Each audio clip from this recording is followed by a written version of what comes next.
Hello friend, welcome my YouTube channel. तो सर्वप्रथमे आपण को गुड मॉर्निंग। जेहेतु सकाळ होगा बर्तमान टाइम पाखापाखि 7टा 20 होगा।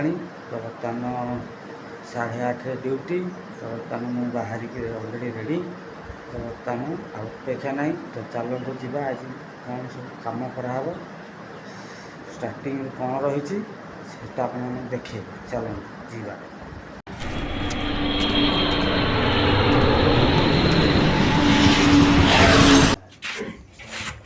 अब मोदी सरकार आ गया नया मॉल खुलवाने के लिए। देखिए गाइस, हमारा मोदी सरकार ये है अरुण कुमार। तो बर्तमान देखु बर्तमान पीस सेपरेट करची जोटा बर्तमान 2टा साइज अच्छी। तो सेटा मैं अलग रखिली सियाड़े। तो यहाँ हूँ एम साइज। तो बर्तमान आपको फोल्डिंग करी तापर एमती भाव में मत फोल्डिंग करके रखा पड़ो साइज बाय साइज। देखु तो मो पाखे आउ जन से अलग साइज सेपरेट करुच्ची। तो बर्तमान मु एम साइज बर्तमान सेपरेट करुच्ची।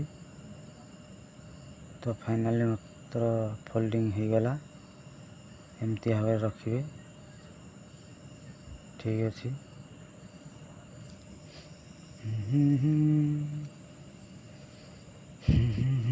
तो फोल्डिंग बराबर हवा दरकार कहीं पैक हला प्रोब्लेम।